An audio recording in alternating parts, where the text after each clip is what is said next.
little black screen. Cool. Thank you. It's being recorded. Great. Let's talk a little bit about what we talked about in our breakout rooms. So we had a prompt about ways that we have basically talked to legislators in the past, if we've needed to convince them of something or that we've talked to them on the campaign trail. And then from that, what are our do's and don'ts of talking to legislative candidates around campaign season? So I will open up the floor to people, and I'm just going to go ahead and take some notes and see what we all think.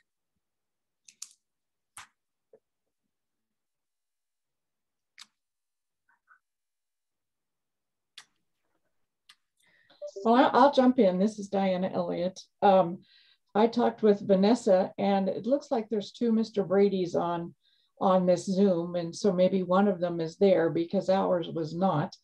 We're both very inexperienced with the advocacy thing, so really we couldn't offer anything as far as do's and don'ts. But other than the fact that it's very, very important whenever you have the opportunity to speak to the issues. So there we go. I don't know, Vanessa, whether you want to add anything, but that's pretty much all. We had a nice chat. Thank you. I'll jump in for our group. Yeah. We talked about the fact that you need to, make it personal and authentic and from your heart. Do your homework, know what you're talking about, be respectful, know something about them. Of course, don't be combative, be respectful. And don't waste their time if they're absolutely a no. Don't waste your time, I should say. Great. Thank you, Christy. And sorry, Vanessa, were you trying to talk? Yeah, I was just going to add in too, because I think this is going to be a case. My case probably isn't that unique. Is although I don't have experience sort of advocating for boards of education, I've done a lot of advocacy work as with academic labor and on social media and as a blogger and sort of a community communicator. Then I was going to say the same thing about doing your homework. That is the biggest thing. So if you go in with a good idea of whoever you're going to talk to, of their positions, where they are, and how just like you're canvassing to get somebody to join your union. You'd want to know what questions to ask, what are the best directions to go. And if you don't do your homework and you don't listen to them when they give you their introduction, their particular spiel, then you don't always pick the right route from there, because it's something you have to kind of, it's like any conversation, you don't know how it's going to end, so you just sort of have to get in it, and with all the weapons you have at your disposal, all the assets, whatever you have at your disposal, so that it helps you think on your feet if you actually have something you can think about.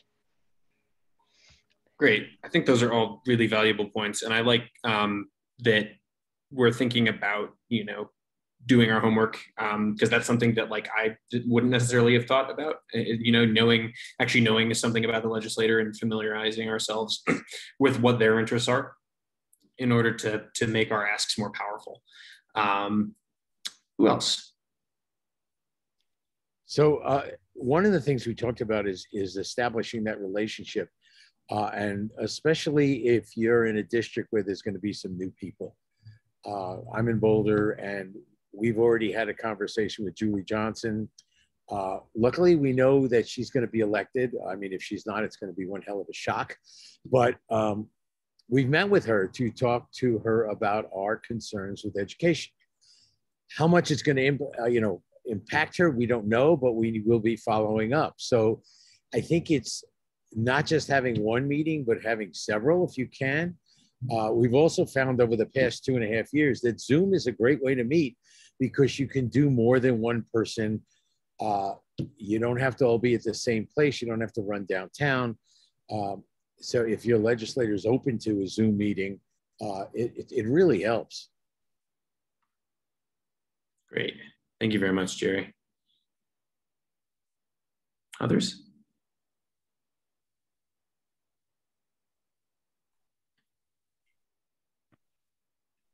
I want to hear what Sue Indells and Nancy Todd talked about.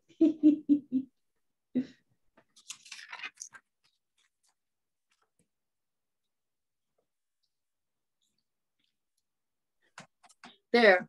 Well, you really don't want to know what we talked about. We talked about, hey, how have you been? And what trips have you taken this summer? So I know all about the Greek islands, and she knows now about Antarctica, where I'm heading in next month. And we did say a couple of things about do's and don'ts. And that was mostly just be pleasant and probably do your homework, because that was the other good thing that we talked about. But it was nice catching up with her. I don't know if anybody else was in our group, but we didn't see them if they were. I did make it in, but I just want to point out to everybody, you probably all know this, but Sue Indells and Nancy Todd are both former House and Senate members. And so they've been on the other side of these conversations, as has Evie. So that's Evie, right. You have... And I was going to ask, I guess, Evie, what is your take? Well, don't send form letters over email. We would get like 100 within 5 minutes, and they all said the same thing: worthless. I found the best way to communicate, by the way, was postcards. If it was a long letter, I didn't have time to read it. And if it was a form letter, I didn't want to read it over and over, but I always picked up the postcards, and if they had pictures on the other side, that was even better. So send postcards. And when you call, be prepared to leave a message, because chances are you're not going to get an actual human being answering the phone. You might get an aide, but you're probably not going to directly get the legislator. And then you have to leave a message with the aide. Right. I just want to ask this question of our two senators. As an organization that asks people to write letters, it's not actually easy to get people to do that. And that is, it's easier to get them to do that. Well, it's easiest to get them to sign a petition. And then when they're actually contacting, it actually, those 100 people are not all that easy to get. Now, if it's not useful, it's not useful. Does it help at all if you give people the opportunity, as we always do, to tailor it, tell your own story here? I mean, it really is one of the few ways that we have to energize a lot of people to get a message across to legislators.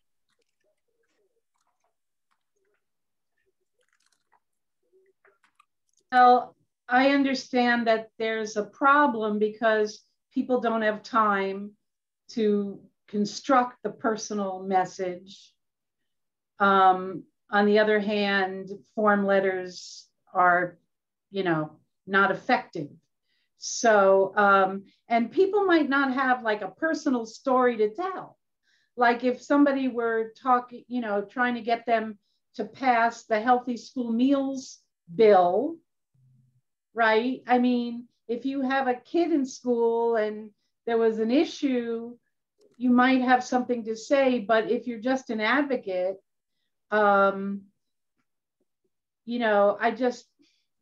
it's hard. It's really hard. And, people used to think that the more emails you got on something, the more the legislator thought there was interest. But I don't agree with that, because I would be barraged by interest groups sending me emails, even if they were personalized. But it was only a few people of the broader public who really had an interest in it.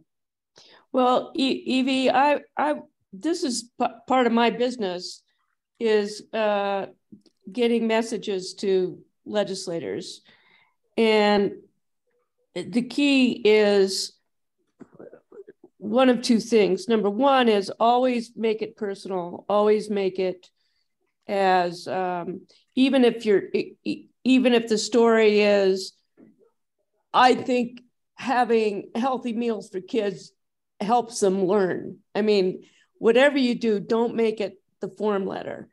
And I also think it's important that the message line, the subject line, is different for each message, so that it legitimately comes across as these are individuals who are genuinely concerned, and this is not a form letter. This is me speaking to my legislator. And if you do it that way, you'll at least get a look from somebody.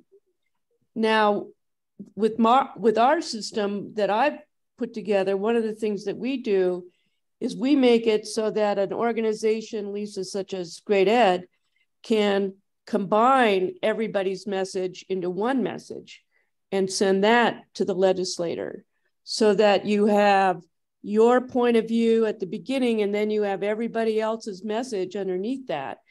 And the nice feature about that is that it can be organized by district, it can be organized by zip code, so legislators can actually see who in their district is communicating with them. So you get the sense of volume and of individual message. So there's a kind of an art to this, I think. And Evie and Sue, I think you would agree with that. But it's that personal, it's the personal appeal that makes the difference. And keeping one it of short. The things that you said, Paula, is really important. It's me talking to my legislator. And so how do they know I'm their constituent? It should really be drafted, the email should be drafted as if it were a letter, so your address is on it, because I would get emails from people in other states and even other countries at times, and that is so, I don't care, to me, right? But if it's my constituent, I really do care. So people should make sure, if they're writing to their own legislator, that they let that person know that they are in their district. Evie's actually very right about that. My aide would go through the emails, and we had two piles, those that were my constituents and other. So it is important that you let them know. The other thing that I found effective, when people were reticent to write letters or make calls, I would say call at night and practice, because no one's going to answer the phone. You're going to get an answering machine, and then you can start by saying, I'm your constituent, I live in Ralston Valley, and blah, blah, blah, whatever your message is. And it's not so stressful for someone who isn't used to talking to their legislators. So tell them to do the nighttime calling to practice. Then after a while, they'll get good at just calling anytime or coming down to the Capitol. And it shouldn't be that intimidating, frankly. And legislators need to do something about that to make it less intimidating for people to communicate their point of view. I mean, Evie, I don't know, my take is that a lot of legislators do a lot of work to not have to talk to anybody. They can help it. Yeah, my challenge, I just didn't have time because I have so many meetings and committee meetings, and you're on the floor, and all these people want an appointment with you. So keep it short. The challenge I have with speaking only to my representatives is they don't support the things that I support. So I sometimes want to talk to somebody else's representative because they're the ones carrying the legislation, and I want to express my support. But there's no point in my talking to my representatives asking them to support public education, because they simply do not. They quite the opposite, fight against it. Well, and see, that's not talking to people who, not wasting your time on people who will never change their mind. And I do have to interject here. We are a little bit over time in this portion. We do have a presenter coming up. So if we want to talk more about this, we can figure out a way to. I think the input has been great so far, and I really appreciate everybody. It looks like we have a bunch of different angles here. We have people who have advocated. We have legislators who have had this directed at them, and then also who now do this on their own. And so I have some really good notes here. And as we are making our form, and Lisa mentioned in the chat that our system does add addresses and only sends to folks' own legislators, which is a really neat feature of the software that we use. So we're going to have that up and running by Friday, just to let you all know. But I am going to just go ahead out of respect for our next presenter and move on to our public education voter portion of this agenda tonight. So we talked last time about Prop FF and Prop GG in particular, and then also that terrible tax cut that's going to be on the ballot as well, which Lisa will talk a little bit more about later. But for now, I wanted to turn it over to our friend and partner, Ashley Whelan from Hunger Free Colorado, to talk a little bit more about Proposition FF. Great. Hi, everybody. It's good to see everybody.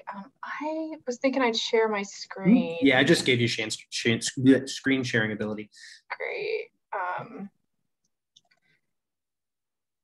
Can folks see that? Yep. Great.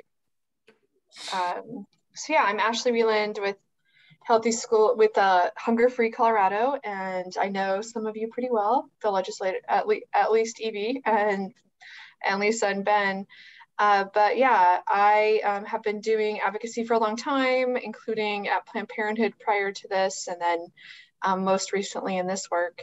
And we have worked with the legislature over the last year to pass a ballot initiative referral bill. It was House Bill 1414 and it passed. So I'm just going to go through this slideshow, and I can share this with Ben so that he can pass it on. It has a lot of info in it that I a lot of times get questions on, and I won't go over every single point, but at least getting through some of this. So what is our vision for healthy school meals for all? So Hunger Free Colorado has been in Colorado for about 10 years. We worked on a bill to ensure kids can get breakfast after the bell in school. We worked on legislation with the legislature to cover reduced priced meals. There's a copay that the state covers. And, the big goal ultimately, though, has been that we have school meals provided to every kid who needs it in our schools without a worry, without shame and stigma of having to apply for a program based on your income, which actually the income level is too low nowadays, but kids should be getting food just like they get books and other things to learn. And so that's always been our values, and we're excited to have this opportunity to hopefully get that in place. Also making sure that our districts have resources and infrastructure to provide school meals that are healthy, that are culturally responsive, and that support our local food systems. That, we have some of the folks in our local food systems, our farmers and ranchers, are those community members that are also are fighting hard to survive, fighting hard to keep their businesses going, and we want to support them in our food systems. Expanding,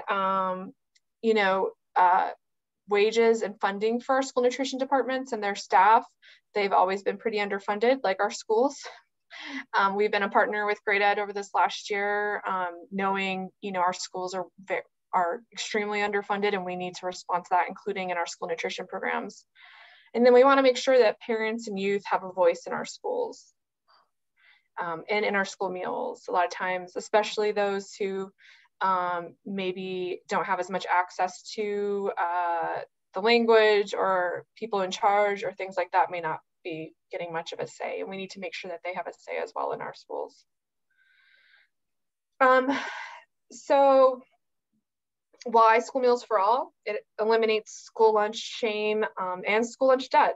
There's a lot of school districts in the past that have collected, that lunch debt from families or refused meals until they've paid off that lunch debt.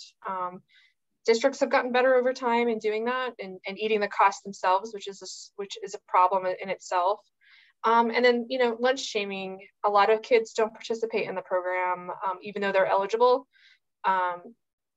because they don't want their other students to know, especially in our smaller schools, the families all know each other. They don't want to give even more reason to be bullied and shamed and stigmatized.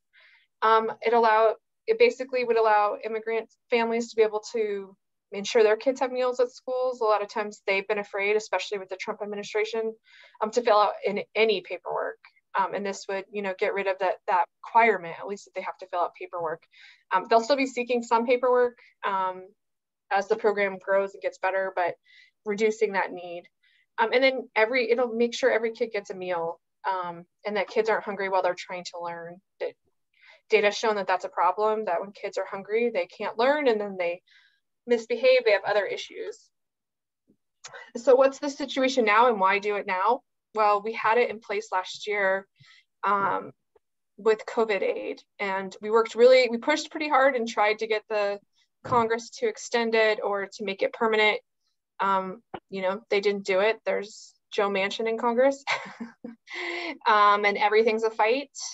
Even things that, we've always known we needed and that were in place with COVID aid, it didn't make the cut, unfortunately. And so we waited and waited. And when it didn't happen, we looked at the current situation and worked with the legislature on a bill that dealt with the current situation of what we're in to cover school meals. We also saw a lot more kids participate last year, 20 to 40% more kids, depending on the district, ate meals than they did in the years before that. The districts didn't have to deal with checking every kid. They were able to not have as much administrative time that they needed and really focus on the other issues they were facing, like the cost of food going up dramatically, not having enough staff, focusing on things that they need to focus on to get meals to kids, not how they're going to cover just even the basic costs of feeding a kid who needs a meal. These are just some facts to back up what I was saying. This 40%, about 220,000 kids have participated in school meals, even though a lot more qualify. But last year we saw the highest participation we've ever seen in Colorado when the federal government was paying for all meals, when there was no difference. 68,000 more students participated. We were up over 400,000 meals served. It's the highest Colorado's ever seen. We saw it works. We saw that when the meals are covered, families use it and kids get fed. And then I put in here, the income levels for families to qualify. Because we cover for reduced meals, this covers, these are the levels for kids who qualify for free and reduced.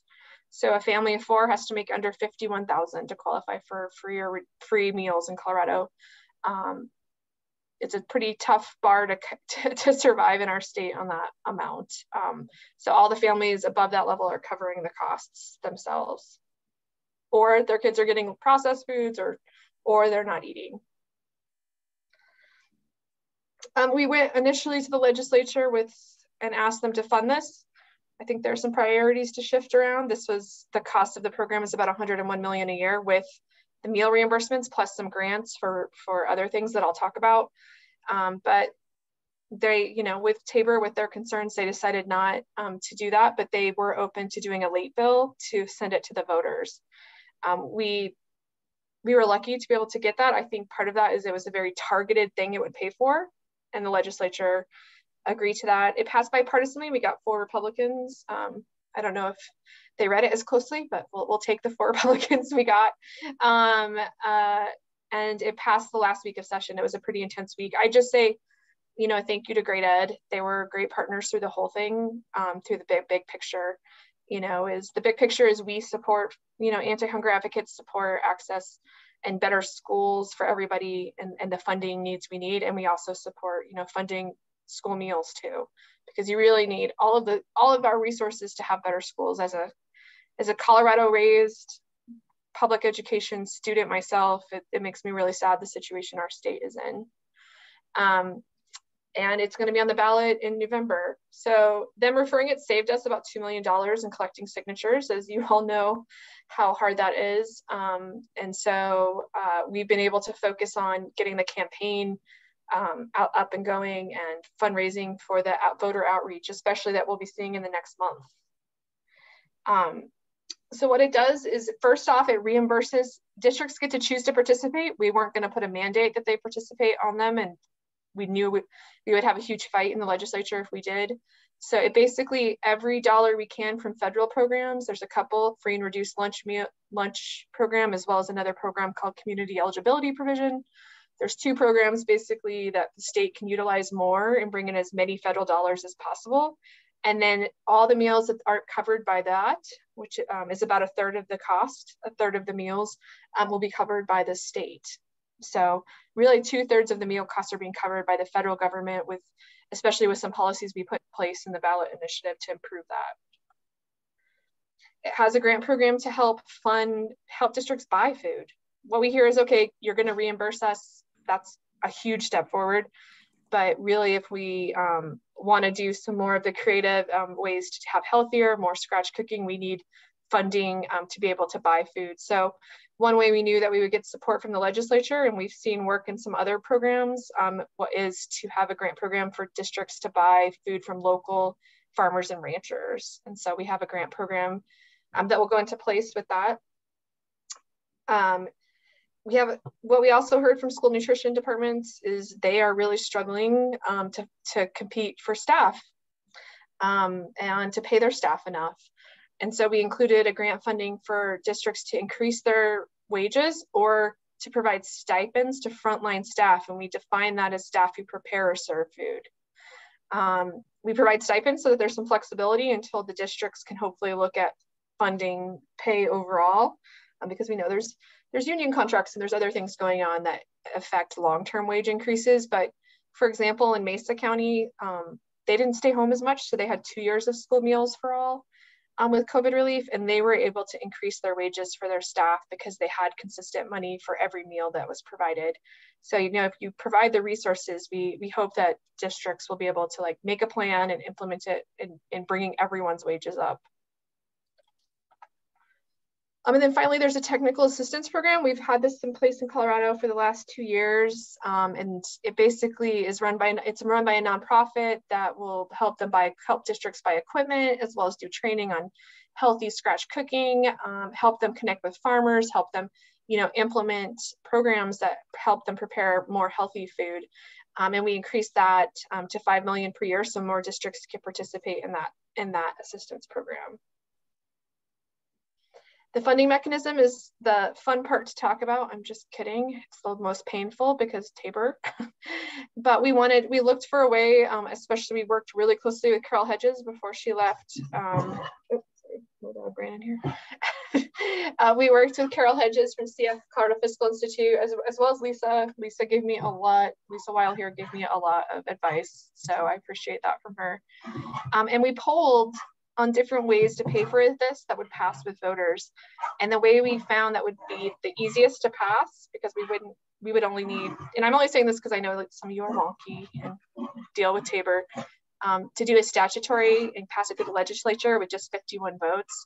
This was the way that we could do it, and the polling showed support. An overall income tax increase did not have support. The average family in Colorado is struggling. They are not going to support an increase in income taxes, but they will support a fairer tax system of help wealthier people, you know, paying more of their share. And the way to do that was to decrease standardized and itemized tax deductions for people making over $300,000, and that's joint and individual folks making over 300,000. We actually pulled it at 250,000 and it was supported, but working with Ledge Services on the bill, we were able to increase it to 300,000.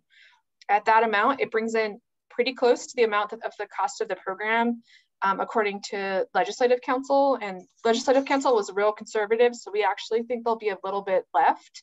We're talking like, you know, the $5 million range or something, but we wrote this to be de-Bruced, so de-Tabor, and be able to go back to the general fund. So any funds left over or any additional costs for the program will come from the general fund. And again, we were super conservative in what we would be able to bring in so that we wouldn't be taking from the general fund, and hopefully pretty close, or if not, giving back to it. Ashley, is this a presentation that I can share in the recap for this? Yeah, for sure. Okay, great. Yeah. And I just wanted to let you know we do have just over 10 minutes left. Okay, I can finish with that. That was the that would be great. And then if do you have any like opportunities for involvement or anything that we can put in our follow-up as well? Yep, I'll send you this, and it has all of these pieces in here. So we have sign up to get updates, sign up to be part of our coalition, which Great Ed is part, share your story. Here, let me stop sharing my screen. And then I'll put in here, when I get off of here, I'll put a link. We actually have 3 action days. The next one is this Saturday. We're going to be out canvassing in Northglenn, we think. And we could definitely use help.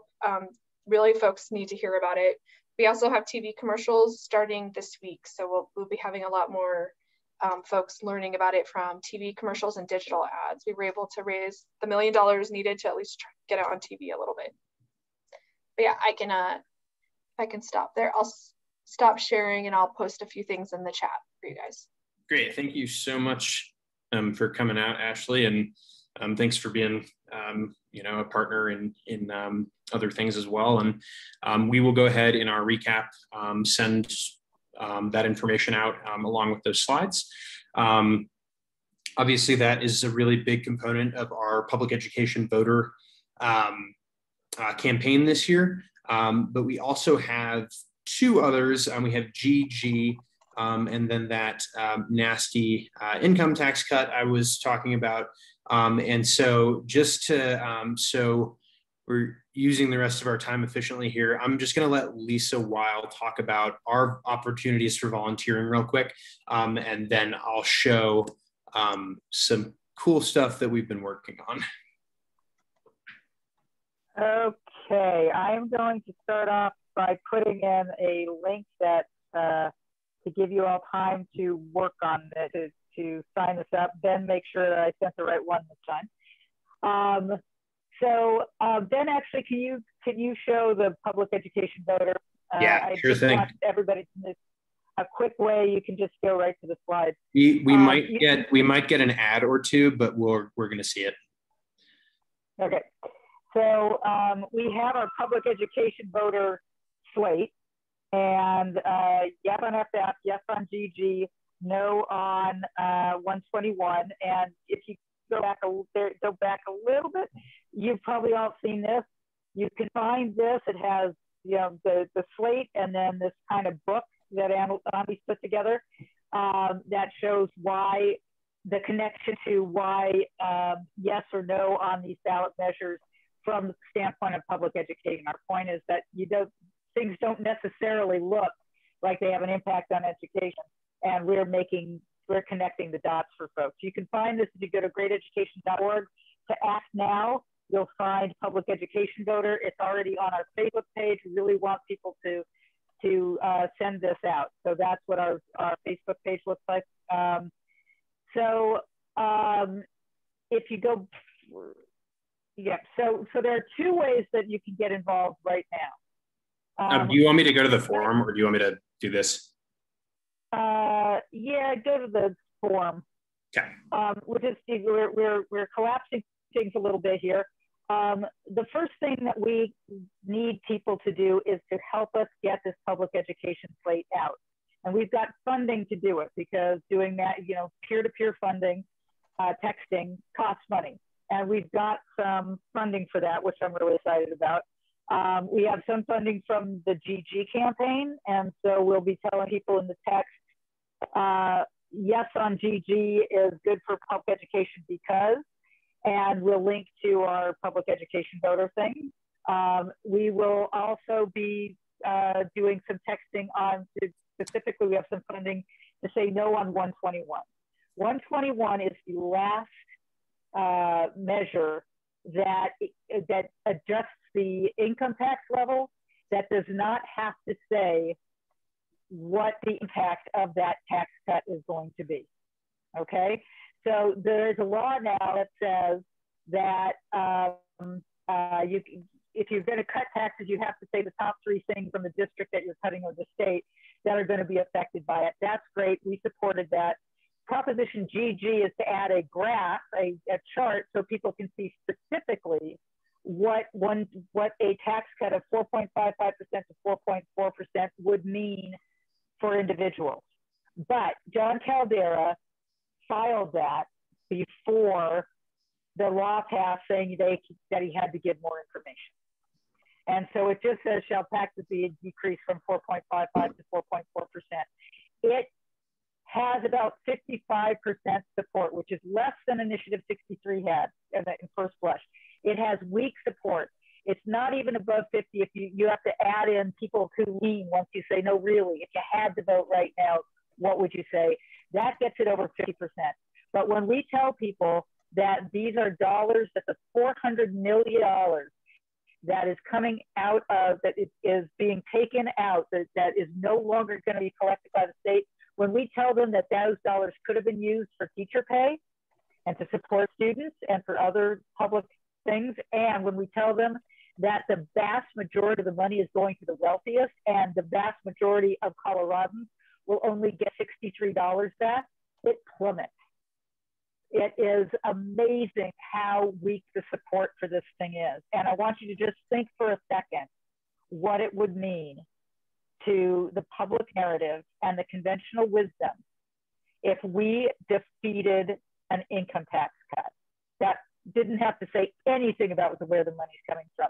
If we can defeat this, not only will we keep $400 million collected in the future that we can do a referred measure, but it will change the dynamic. It will change what people say about Colorado being a tax-averse state and there's no tax cut that they would say no to. So one way that you can get involved is to text targeted voters. We'll provide you the text for those of you who have done it. It's really easy. It's really fun. We're going to create parties every Monday night. We're just going to have people come. We'll give you the text. You just hit your button and then it's all scripted. And you, if somebody asks a question, you have the scripted answers that reply right away. If people are really mean, you can share it with others on our texting party and tell them what works they are and compare who got the worst. But truly, it is a very, I've had great conversations texting. So that is one way to get involved. And I hope that if you haven't already, you'll fill out that form and tell us that you want to text. We will make it really easy for you. Yeah, it's in the chat right now. Easy. If you want to do a party, that works. If you can't make a Monday evening party, we will send you texts. And we did 500,000 texts for our public education voter slate in 2020. And so it makes a real difference, and you'll see you'll get responses. The other way to get involved is what we wanted to tell. The reason that we asked to start getting our juices flowing on what's the best way to talk to legislators is, and then you can go back to the slide if you like, is our continuation of Initiative 63. Go back up one there. This one? Yeah. What we are doing in the next 4 weeks is making it possible for people to sign a petition to the legislators saying, we want you to take a pledge, and to get to our legislative candidates something that says, I pledge to use my office to ensure that voters get a chance to support teachers because they want to. We know that we have the polling. We had 2-to-1 support for Initiative 63. This is just us moving forward. This is the next step of saying, okay, we couldn't get $2 million to put something on the ballot. So the next thing is tell the legislators, give us the chance to vote. This is what voters want to do, but we can't do it if we don't have the chance. If we can't put it on the ballot ourselves, we need legislators to do it. So this is a long-term strategy. This is not just for the election, but we want to get the momentum started and take the opportunity when there are some candidates who need to look good to constituents to use the pressure now to get them to sign the pledge and to do an online action. All of those are going to be ready by next Tuesday. Both, again, you sign your name to a petition, and hopefully Edie and Senator Wendell, this addresses that issue of we're trying to collect the names of constituents, and we want to have somebody who's taking those names and making personal contact to this legislative candidate saying, these are the people in your district who want you to do this. But it's going to continue after the election. This is just to give us some runway so that we have momentum going into the session. The main point I want to make here is we ain't going away. No, we didn't get Initiative 63 on the ballot because the thumb is on the scale against grassroots trying to give voters a chance, even if it's something popular. We're not done. We're just getting started. So that second checkbox on that volunteer is I am interested in helping get my legislative candidates. You could also help other people get their legislative candidates, make contact and say, I'm going to bring this to their attention now. And it's just the beginning. We're going to keep going, but to just really get this into people's consciousness that the voters want to give the surplus dollars to teachers and support staff. And I just want to say, we don't have time to talk about it too much, and I know we're at 5:30, but we took the input we got last month about wanting it not to be just about teachers. So we added the students, the public school staff to all of the different messaging that we have because you guys are the first ones to shop this. So I'm going to stop talking. Ben, say whatever you need to, and we can stay on a little longer if people have questions, but we will respect your time and appreciate the hour you've given us. Yeah, absolutely. Thank you, Lisa. Thank you, everyone, so much for coming out tonight. I know this was a pretty packed session, and in the recap will reflect that because I think we're going to have some more things that we didn't get to talk about tonight. But thank you, Ashley, for coming out and presenting on FF. And it looks like we have some other people in the chat interested in talking about FF in other places as well, which is pretty cool. And I'll stay on another 5 minutes or so if people have questions. Lisa, I think we can wrap up that recording if that's all right. I have one comment. Mm-hmm. I am going in 2 hours. I'll be going to House District 5 meeting. It's in my neighborhood. Senator Chris Hansen will be there, as well as Valdez, my HD5 representative. Is there anything you want me to bring up to them? Absolutely. When is that meeting? Chris Hansen, I think he's what, president of the Senate or the House? Yeah. Lisa, it's tonight. I think the meeting's tonight, he said. It's tonight. It's going to be hard to do that, I think. Just we don't have the pledge yet, but if you just sort of soften them up and say, I'm going to bring you something, or I'm going to email you something, I hope you'll take very seriously. Initiative 63 didn't get on the ballot, but you guys can put it there. And just so let them know that you're going to send something to them. What about Initiative 63? Lisa, I think, Lisa, you're breaking up a little bit. So we were just saying that Initiative 63 didn't get on the ballot, but this is our chance to refer a measure to pay teachers and to pay student support staff.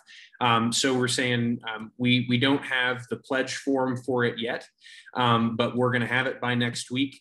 And so just telling Senator Hansen and whoever else is there to keep an eye out for that, and also that you'll be following up with them, I think would be a great thing to say. Well, they could refer that to either pass it or refer it to the next election. Yeah, so the goal here is to have them refer it to the ballot next year. And so that's the idea that we're talking about in this setting, and also the idea that we want to be talking to our legislators about. So just letting them know that that's something that's coming.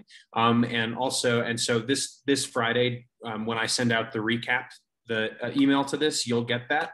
And it'll have in it a form that you can use to reach your legislator. So just let them know that that is coming, and that we are going to keep pestering them in the nicest way possible to refer a measure to pay our teachers and the support staff in our schools. Right. Chris Hansen and Alex Valdez, my rep, they're both eyeing the possibility of running for Denver mayor too. Yes, indeed. So they may be really interested in making you happy. Yep. Well, thank you for that. No problem. Awesome. All right. Actually, can we just do, Ben, if people are staying on, just to roll through the congratulations celebrations of some folks who did some amazing stuff? Yeah, and let's see. I'm still recording, actually. Yeah, yeah, that's fine.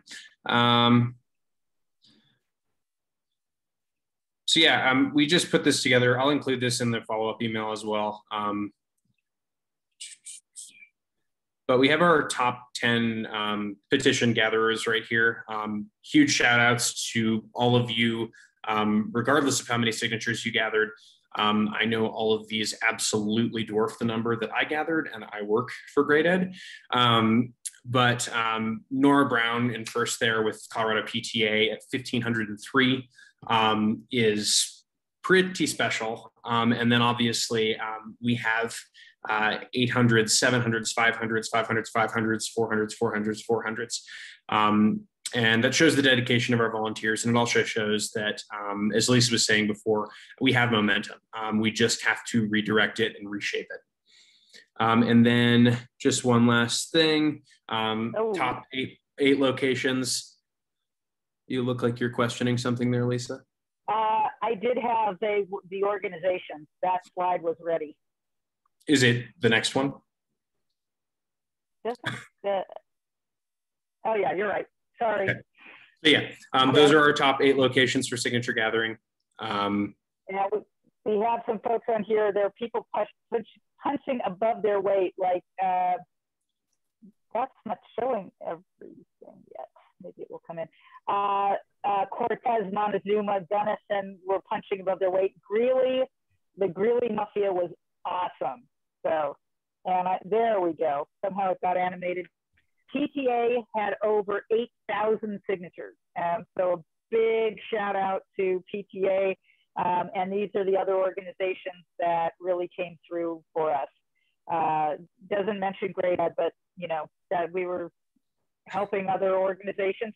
So just huge shout out and salute to everybody who made these happen and everybody who gathered signatures for us. Onward, we ain't stopping. Great. All right, thank you all. Thanks for tuning in tonight. I hope you have a good rest of your evening and a good rest of your week, and look forward to that recap on Friday. Bye, everybody.